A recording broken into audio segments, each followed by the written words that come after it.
Bonjour, je suis Stéphanie Archambault, je suis la directrice des affaires juridiques au Collège Annecy et la secrétaire générale.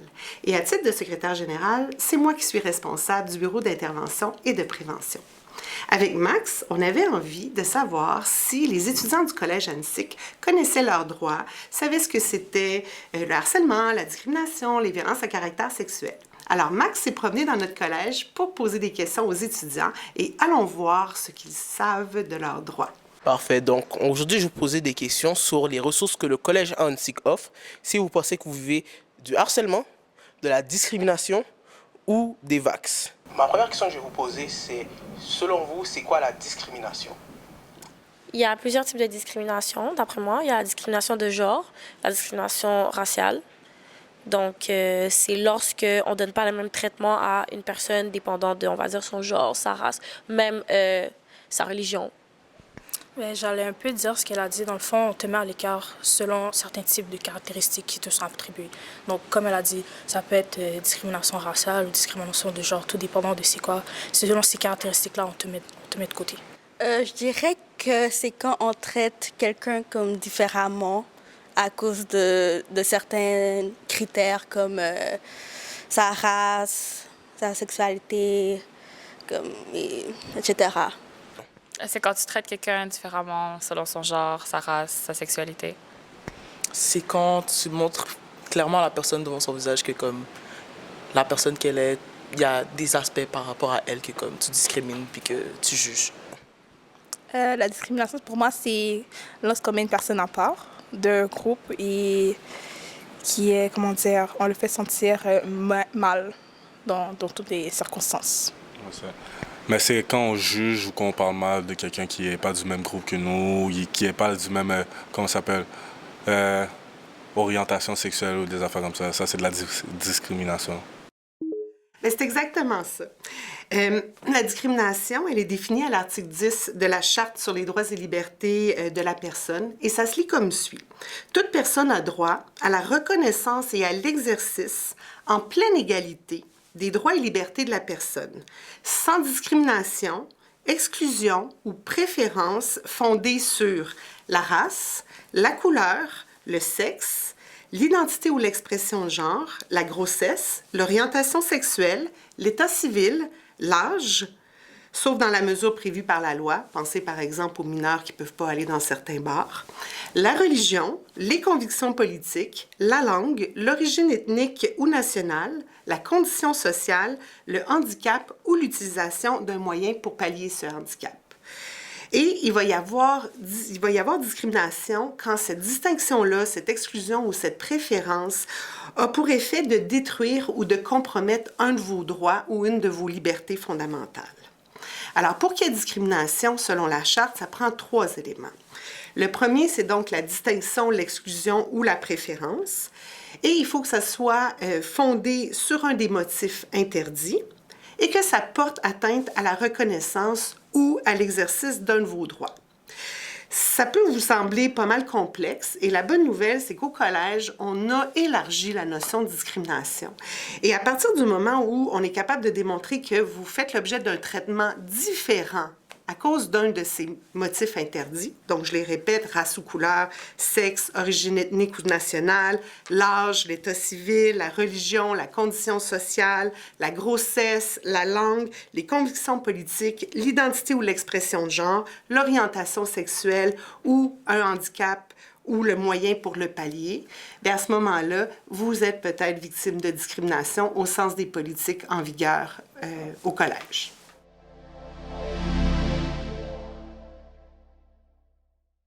Le harcèlement, c'est quand tu utilises un sujet précis pour faire du mal à une personne encore et encore et encore et que, sachant très bien que cette personne-là a mal quand tu fais ça, mais que tu continues quand même pour ton plaisir personnel.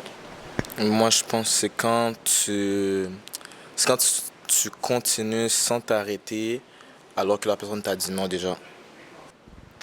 Le harcèlement, c'est, je dirais, lorsqu'on embête une personne tout le temps, qu'on harcèle, toujours en train de le déranger dans tout ce qu'il fait, puis juste péter sa bulle pour tout.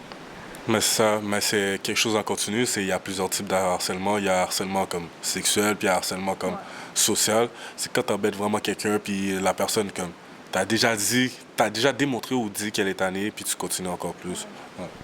C'est quand tu agis de manière inappropriée, à répétition, que ce soit par le toucher, vocalement, envers une autre personne. Quand tu fais des actes déplaisants et que tu forces tout en agissant ou en parlant. C'est la même chose, mais répétitif, non? Ouais, c'est ça. C'est de l'intimidation, de la violence physique, psychologique, morale, mais répétée. Ben, moi, je vais faire ça très abrégé. Le harcèlement, c'est quand quelqu'un persiste avec un comportement qui peut affecter une autre personne sans arrêt, que ce soit en lui disant des propos qu'il n'aime pas, puis il continue, en se moquant de lui, ou sexuellement. C'est juste un comportement qui est répétitif. Tu vois, quand tu forces quelque chose avec quelqu'un, puis la personne te dit non à chaque fois. Comme ça, un forceur. C'est du harcèlement. Bien, félicitations. Vous avez trouvé les 2 premiers éléments constitutifs du harcèlement psychologique, c'est-à-dire la conduite qui est vexatoire, elle peut être abusive, elle peut être humiliante, et le caractère répétitif. Donc, le comportement, il faut qu'il se reproduise plus d'une fois. Quoique, dans certaines situations, un seul comportement est tellement grave que ça peut constituer du harcèlement psychologique. Mais il y a plus. Il y a 3 autres éléments qu'il faut être capable de démontrer. Le premier, c'est que le comportement, il est hostile ou il est non désiré. Le deuxième, c'est que ce comportement-là est de nature à porter atteinte soit à votre dignité, soit à votre intégrité psychologique ou à votre intégrité physique. Et finalement, ces comportements ont un impact important sur votre climat d'études ou votre climat de travail. Alors, c'est quand ces 5 éléments-là sont réunis qu'on va conclure à du harcèlement psychologique. Dans des cas, ce ne sera pas du harcèlement, on va plutôt dire que c'est un conflit entre 2 personnes. Ça se peut aussi qu'on conclue que c'est plutôt un problème de civilité, donc de manque de respect les uns envers les autres. C'est pas plus agréable à vivre, mais ce ne sera pas nécessairement du harcèlement. La bonne nouvelle, c'est que ce soit un conflit, que ce soit de l'incivilité ou que ce soit du harcèlement, le Bureau d'intervention puis de prévention peut vous aider à faire la lumière et à faire cesser également la situation.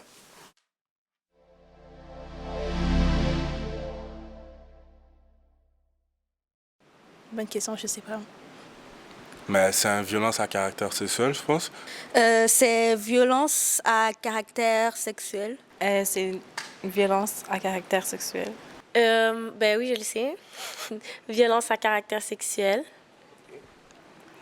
Ben, violence à caractère sexuel, qu'est-ce que c'est que je te dise de plus? Parfait, parfait. Je vais vous montrer certains comportements, je vais vous les dire, et vous allez me dire si c'est des vax ou pas. Le premier comportement, c'est siffler le barman. Siffler le barman? Ouais, genre t'es au bar, puis tu vas assurer l'attention du barman, puis tu le siffles. Non. C'est pas caractère sexuel, c'est juste mal élevé. Mais ouais. Ouais, c'est mal élevé. Voilà. Parfait, parfait. Siffler une personne du sexe opposé. C'est un vax. Ouais, Oui, c'est un vax. ça vax. Oui. Vax. Vax. Oui. Non. Violence à caractère sexuel, ouais. À caractère sexuel, d'où? Ben, Moi, je trouve que c'est vraiment de l'harcèlement. C'est du harcèlement? Tu mettrais ça dans le harcèlement? Ouais. Demander des détails sur ses pratiques sexuelles à une personne pendant qu'on est dans une situation de groupe, puis ça n'a pas rapport. Oui. Oui, ça c'est... ouais. Oui. Oui. Vax. Vax. Ouais, c'est vax. C'est un vax. Bonne question. Je vais laisser quelqu'un répondre celle-là. Pour vrai, ça, je trouve que c'est juste humiliant, puis ça n'a pas rapport d'être demandé. Si la personne n'est pas à l'aise, mais si c'est quelqu'un d'ouvert d'esprit, ça dépend pour la situation. Ben, la situation. Ça dépend. T'as une réponse ou... Mais je pense pas que c'est une violence à caractère sexuel, mais c'est quand même humiliant. Ouais, c'est humiliant. Ouais. Mégenrer systématiquement quelqu'un, c'est-à-dire toujours se tromper de pronom pendant qu'il nous a déjà dit c'était quoi ses pronoms. Vax. Gros vax. Oui. Oui. Oui. Non. Au fond, fait que c'est... Oui, c'est continu, c'est comme ça, c'est... Mais je sais pas, c'est plus un harcèlement, mais je pense pas que c'est un vax. C'est un peu complexe. Je pense que oui. La réponse pour ton petit jeu, c'est oui. Après, je pense que en effet, on devrait respecter les pronoms des gens, mais je pense qu'il y en a qui manquent vraiment beaucoup d'éducation et de connaissances à propos de ça, qui fait qu'ils ont peut-être entendu que tu as dit que, exemple, je m'identifie à une femme, mais pour eux, ils voient un homme. Mais dans le fond, oui, moi je leur ai dit que c'est oui. Tu sais, si la personne t'a bien expliqué que, admettons, elle s'identifie comme elle, ben, puis toi tu l'appelles il, ben arrête de l'appeler il, parce qu'il te l'a bien expliqué. Mais admettons, tu sais pas, si tu sais pas, tu sais pas. Mais si la personne te l'a bien expliqué, puis tu le répètes systématiquement, là, ça commence à devenir comme, tu sais, un petit peu plus d'intimidation, puis, you know. Parfait. Laissez entendre qu'une personne du sexe opposé est gay ou lesbienne parce qu'il nous a rejetés. En parenthèse, une fille qui dit qu'un gars est gay parce que le gars les a rejetés ou un gars qui dit qu'une fille est lesbienne parce que la fille les a rejetés. C'est un vax? Non. Non. Je sais pas trop, non. Oui, non. Confidence, vas-y. Ouais. Non. Pour moi, c'est pas un vax, c'est plus que comme la personne est mature, puis tout. Vax. Vax. Oui. Oui. Discrimination. Discrimination. Est-ce que c'est des violences à... I mean, j'imagine que c'est considéré comme ça. Je trouve juste que, like, you're a fucking bully. Ouais, c'est un mauvais propos à dire. Like, prends ton L's et casse-toi. Exactement, c'est juste un mauvais propos. On voit que c'est pas facile de déterminer c'est quoi une vax. Les exemples que Max a donnés sont d'excellents exemples et aussi surprenant que ça puisse avoir l'air, c'est effectivement tous des exemples de vax ou de violence à caractère sexuel. La politique PO35, qui est notre politique qui vise à contrer les violences à caractère sexuel au collège, définit les vax comme suit, puis je vais vous le lire. C'est toute forme de violence, qu'elle soit physique ou psychologique, qui est commise par le biais de pratiques sexuelles ou qui cible la sexualité. Alors, naturellement, le harcèlement sexuel, le cyberharcèlement sexuel, l'agression sexuelle, l'exploitation sexuelle et l'inconduite sexuelle sont des formes de violence à caractère sexuel. Vous allez me dire, c'est évident. Mais les violences peuvent aussi prendre la forme de gestes, de paroles, de comportements ou d'attitudes à connotation sexuelle qui ne sont pas désirées. Alors, ça peut être de regarder dans le décolleté de quelqu'un, ça peut être de commenter les fesses d'une autre personne, ça peut effectivement être de siffler une personne parce qu'on a un intérêt pour elle. À partir du moment où on cible la sexualité de l'autre, et que ce n'est pas désiré, l'autre personne n'y consent pas, on risque de se retrouver dans ce qu'on appelle une violence à caractère sexuel.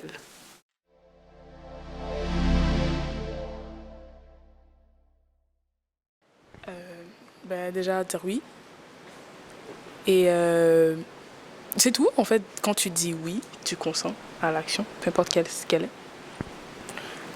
Moi, je dirais qu'il y a le consentement verbal, aussi le body language. Puis, ouais, c'est ça. Genre, moi, j'en connais deux là. Il y a le verbal, c'est oui. Le body language, un hochement de tête qui est oui. Et aussi, je n'en ai pas d'autres. J'imagine qu'il faut que ça soit clair, puis comme éclairé. Donc, dans le fond, admettons, un peu comme le consentement, ça peut être arrêté comme à n'importe quel moment. Donc, on peut ne pas consentir à n'importe quel moment. Déjà là, pour moi, ce serait de donner son accord des deux bords, pas juste un corps, mais des deux bords. Ensuite, faudrait laisser aller pour la première. Mais pour moi, un consentement, c'est il y a le consentement verbal, c'est quand la personne te dit oui ou non. Il y a un consentement qui, même si la personne t'a dit oui, si elle te dit non, c'est non. Puis il y a un consentement qui, quand la personne ne peut pas prendre la décision, c'est déjà non. Faut que ce soit pas forcé, faut que ce soit clair et faut qu'elle le dise, la personne le dise. Le consentement verbal. Il faut que la personne soit consciente. Ouais. Quand elle parle. Après? Il y en a trois, c'est qu'on a dit deux. Consentement verbal. Ouais, comme oui, non. OK. Puis la faut que la personne personne soit consciente. Puis tu m'as dit 3 caractéristiques.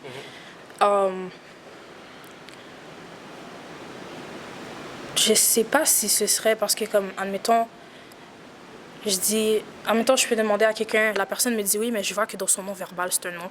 Ouais, le So, non-verbal. comme le non verbal, si je pourrais dire ça. Ouais, j'appuie comme dans le sens que, tu sais, parfois une personne peut ne pas te dire oui, pas te dire non, mais tu peux ressentir dans son non-verbal que c'est pas nécessairement ça qu'elle veut, mais puisque tu n'as pas donné une réponse claire, ben, et éclairée, ben, tu vas quand même, whatever. Parfait.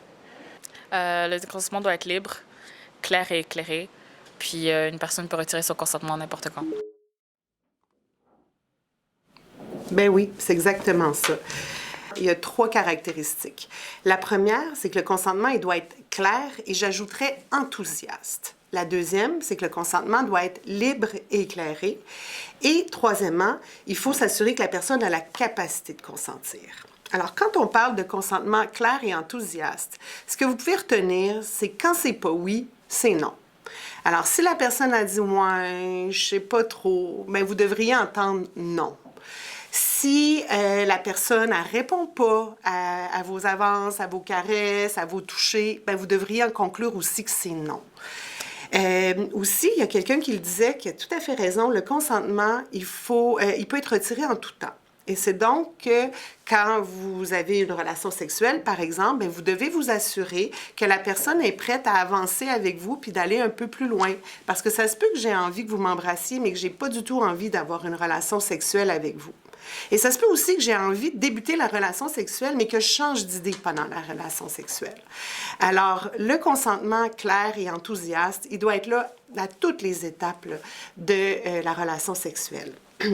Quand on dit maintenant libre et éclairé, ce qu'on veut dire, c'est ça peut pas être fait sous la contrainte. Si je te force, si je te laisse entendre que si tu dis pas oui, je vais dire aux autres que t'es chicken, ou je vais te laisser, par exemple, bien là, on peut pas dire que c'est un consentement qui est libre et éclairé. De même, si la personne, elle est en situation d'autorité par rapport à vous, ou vous par rapport à elle, il est possible qu'on soit dans une situation d'abus d'autorité ou d'abus de confiance. Alors, dans ces cas-là, le consentement sera pas valable, il est pas libre et éclairé. Autre élément qu'il faut prendre en considération, c'est que la personne, elle doit avoir toutes les informations pour être capable de consentir. Alors, si vous avez une ITSS, par exemple, et que vous ne le dites pas à l'autre, bien, l'autre, il n'y a pas un consentement libre et éclairé. De la même façon, si pendant la relation sexuelle, vous avez envie d'enlever le préservatif et que l'autre personne n'est pas d'accord, bien, elle n'a pas donné un consentement libre et éclairé. Et finalement, bien, on a parlé de la capacité à consentir. Alors effectivement, si une personne est évanouie ou endormie, bien, elle ne peut pas consentir. De la même façon, si elle est gravement intoxiquée, que ce soit par l'alcool ou par la drogue, bien là non plus, elle ne sera pas capable de consentir. Alors, c'est bien important quand vous avez envie d'avoir une relation sexuelle avec quelqu'un ou d'avoir des échanges de nature sexuelle, de vous assurer que ces 3 critères-là sont bien rencontrés.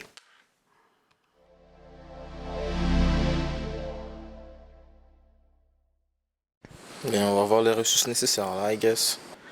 J'ai entendu parler du BIP, donc Bureau Intervention Prévention.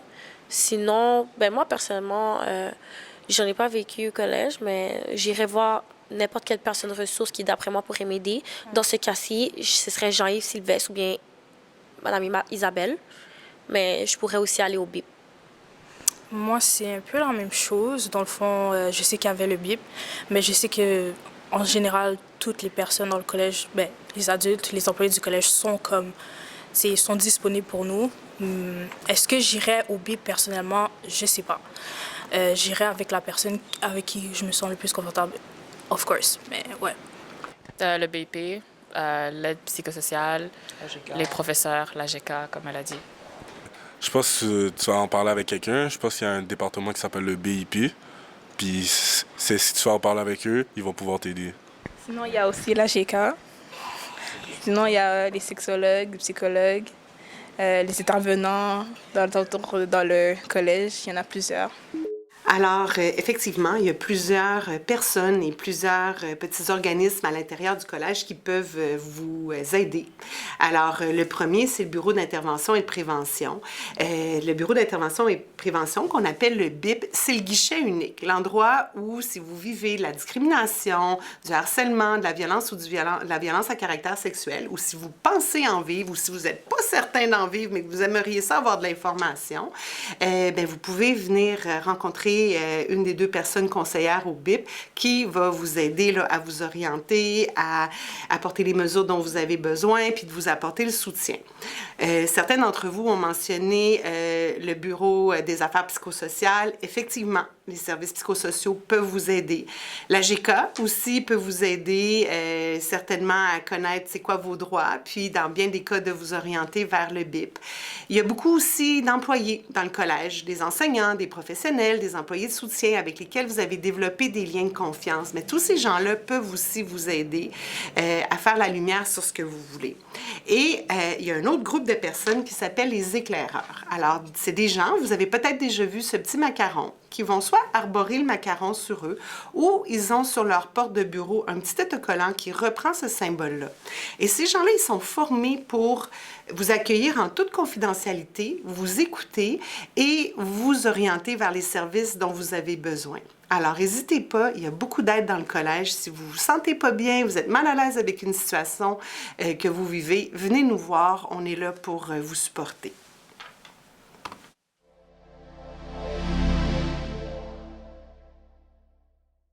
C'est quoi le BIP? Bureau d'intervention et prévention. Parfait. Et il fait quoi? Ils ont pour mandat de combattre l'intimidation, la violence au collège, donc violence à caractère sexuel, agression, tout. C'est de l'aide. Parfait. Est-ce que si je fais une démarche au BIP, celle-ci sera confidentielle? Oui. Supposé. I suppose. Oui.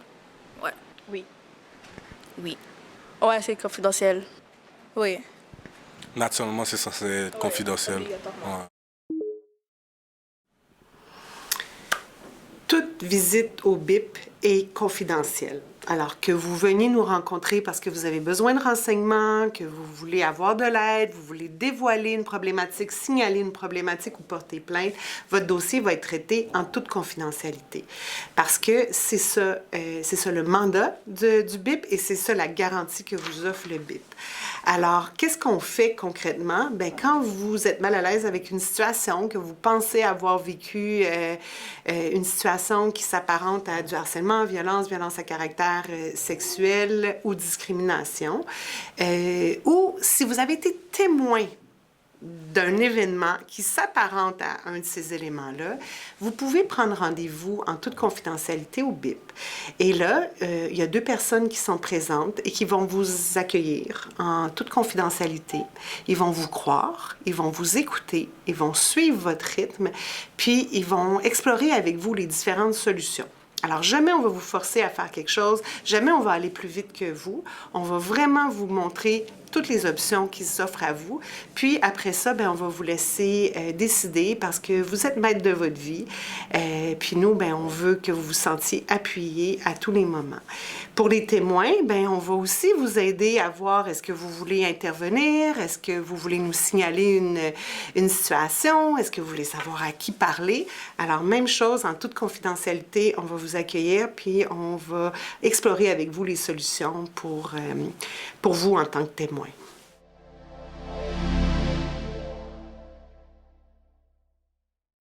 Renvoi, sanction. Révision de dossier, non? Révision de dossier. Note au dossier. Ouais. Aller jusqu'en justice. Mais après, ça dépend pour les profs, non? Après, je sais pas pour les élèves. Je sais pas. Ils peuvent, avec ton numéro d'étudiant et son numéro d'étudiant, ils peuvent comme faire en sorte que vous ne soyez jamais dans la même classe. Et parce qu'ici, c'est pas quelque chose comme qui est suivi par la loi, ils peuvent pas le renvoyer du collège ou ils peuvent pas comme le transférer quelque part d'autre. Donc, c'est juste, je pense que c'est vraiment juste ça qu'ils peuvent faire. Injonction d'éloignement.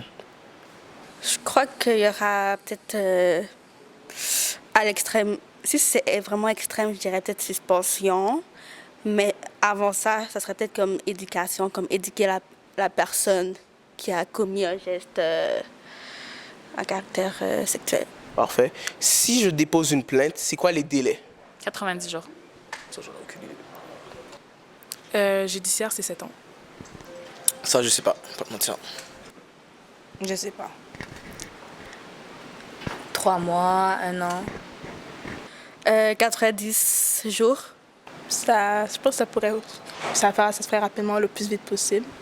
Mais ça, moi, je dirais comme en 2 jours et maximum une semaine. Parce que si quelqu'un déclare ça, ça devrait être réglé assez rapidement. Alors, pour connaître quelles sont les sanctions possibles, il faut commencer par se rappeler que c'est la personne qui porte plainte qui va décider de ce qu'on va mettre en marche. Alors, cette personne-là, la plaignante ou la personne plaignante pourrait décider, par exemple, qu'elle a envie qu'on l'aide parce qu'elle voudrait être capable elle-même de mettre ses limites. Alors, dans ce cas-là, bien, on va aider la personne, puis c'est la personne elle-même qui va aller dire à l'autre, bien, j'aime pas comment tu te comportes avec moi. Alors, dans ce cas-là, vous comprenez que du côté du collège, il n'y aura pas de mesures qui vont être prises parce que le problème va être réglé entre les deux personnes directement. Dans d'autres cas, ça se peut que la personne plaignante elle décide qu'elle veut, par exemple, avoir un dialogue, une facilitation qu'on appelle, c'est-à-dire qu'elle voudrait bien parler avec l'autre personne, mais elle aimerait ça qu'un des conseillers du BIP soit là pour s'assurer que ça se passe bien. Ou elle voudrait faire une médiation avec l'autre personne. Alors, quand on est dans ces exercices-là de facilitation ou de médiation, bien, les personnes qui sont autour de la table vont trouver des solutions ensemble et ces solutions-là vont être confidentielles. Ils vont prendre des engagements l'un envers l'autre et ça va rester confidentiel. Donc, dans ce cas-là, non plus, il n'y aura pas de sanction parce que les personnes ont réglé entre elles la problématique. Il y a certains cas où la personne plaignante, elle ne veut pas nécessairement que l'autre vive des conséquences, mais elle a envie qu'il arrête ou qu'elle arrête. Dans ce cas-là, on va faire ce qu'on appelle une sensibilisation. C'est-à-dire qu'on va inviter l'autre personne à venir nous rencontrer. On va lui expliquer la situation, puis lui expliquer c'est quoi l'impact de la situation sur la personne plaignante. Alors, dans ce cas-là, non plus, il n'y aura pas de conséquences comme telles parce que c'est pas ce que la personne plaignante voulait. Si la personne plaignante, elle décide vraiment qu'elle veut déposer une plainte, alors, dans le cas d'une plainte, bien là, il y a quelques étapes qu'il va falloir passer. Alors, j'ai entendu quelqu'un qui disait maximum 90 jours. C'est tout à fait ça. On va avoir 90 jours pour faire ce qu'on appelle une enquête. Alors, la première étape, ça s'appelle l'étape de la recevabilité. Et là, à ce moment-là, la plainte, elle va m'être acheminée à moi à titre de secrétaire général. Et moi, je vais devoir me poser la question, est-ce que quand je lis le dossier, à sa face même, on dirait que je suis dans une situation de harcèlement, discrimination, violence ou violence à caractère sexuel? Et si les éléments constitutifs là, de la discrimination ou du harcèlement sont présents, bien moi, je vais juger que la plainte, elle est recevable. Ça, j'ai 10 jours pour faire ça. Alors, une fois cette première étape franchie-là, mon travail, c'est de trouver une personne pour faire l'enquête. Alors, cette personne-là, ça peut être une personne à l'intérieur du collège, mais ça peut aussi être un enquêteur externe là, selon la situation. Le rôle de l'enquêteur va d'abord être de rencontrer la personne plaignante pour recueillir son témoignage et si la personne a aussi des documents, des photos, elle va pouvoir remettre les documents et les photos à l'enquêteur. Et ensuite, l'enquêteur va entendre les témoins de la partie plaignante. Alors, s'il y a des gens qui ont vu, entendu, qui étaient présents, bien, on va les entendre aussi.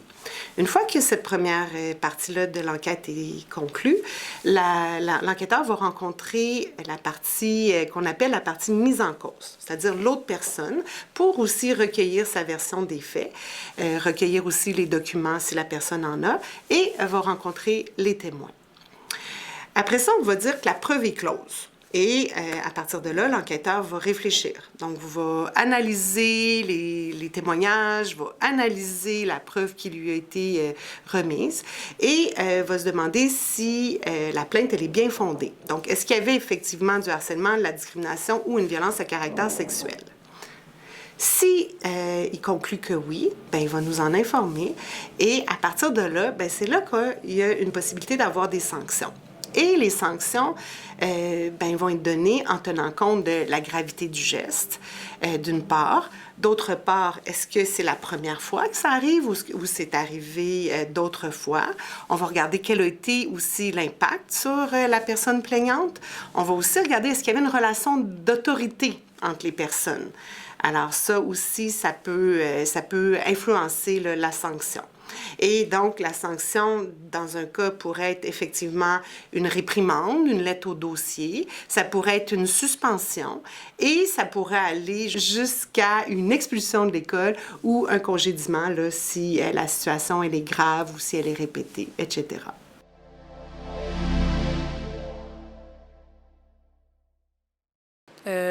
Tout dépend. Ça devrait pas. Normalement, non, mais ça arrive. Oui. Non. Non, c'est pas normal, mais je pense que oui. Non, tu devrais pas. Mais non, tu ne devrais pas. Mais comme on connaît, si c'est la personne a fait, il peut venir comme provoquer des représailles parce qu'il n'a pas aimé comment t'es allé le snitch, genre. T'es allé... En parler sans de mauvaise foi dans le dos de l'autre personne, mais si pour toi, c'est pas bien pour... si tu voulais en parler, c'est bien d'aller en parler, en fait. Non. Tu devrais pas se sentir mal parce que tu allais en parler. Point de vue social, peut-être. Mais c'est libre à toi de savoir que si tu fais une plainte, c'est parce que tu n'es pas à l'aise, puis que c'est quelque chose que tu veux pas, puis que tu veux que ça arrête.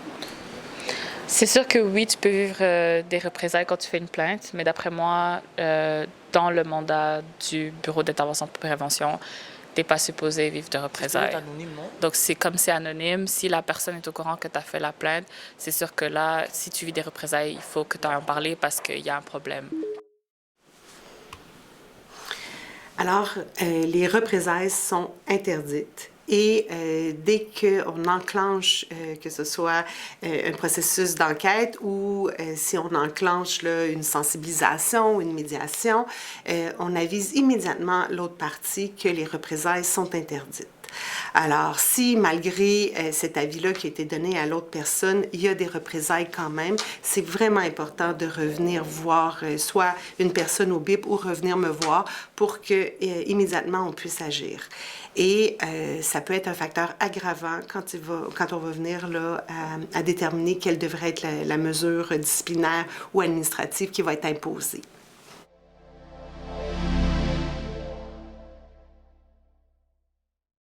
Pour t'assurer que la plainte aboutisse. Je dois faire un Demander un suivi. Ouais, suivi. D'assumer et de suivre la démarche. De pas abandonner. C'est comme dire la vérité. Donc, ne pas mentir, comme pas trop exagérer comme ce qui est de la situation. Garder ça confidentiel, ouais. Ne pas commencer à faire une grosse histoire, puis en parler à tout le monde, puis de mélanger l'histoire.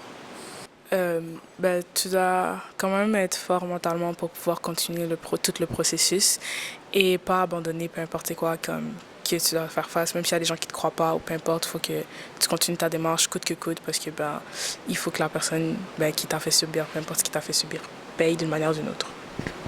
Être sincère. C'est d'être sûr de tes affirmations, de tes confirmations et de ne pas donner de mensonges, surtout pas, de ne pas les inventer. Et surtout, c'est ça, pas te créer de fausseté, ouais. Mais exactement qu'est-ce qu'elle a dit, c'est de dire clair et net ce qui s'est passé pour pas avoir de diffamation, puis pour que ça ne revienne pas contre toi. Alors effectivement, il y a quelques responsabilités que vous avez quand vous déposez une plainte. La première, c'est de collaborer à l'enquête ou aux mesures qui vont être mises en place. Ça, c'est la première chose. La deuxième, c'est de dire la vérité. Alors, on s'en tient aux faits, on n'exagère pas la situation. Puis là-dessus, je vous dirais que c'est vraiment important de vous préparer.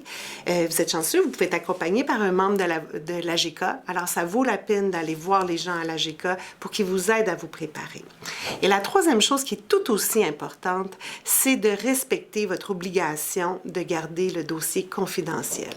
Alors, c'est important de ne pas discuter de votre témoignage ou des éléments.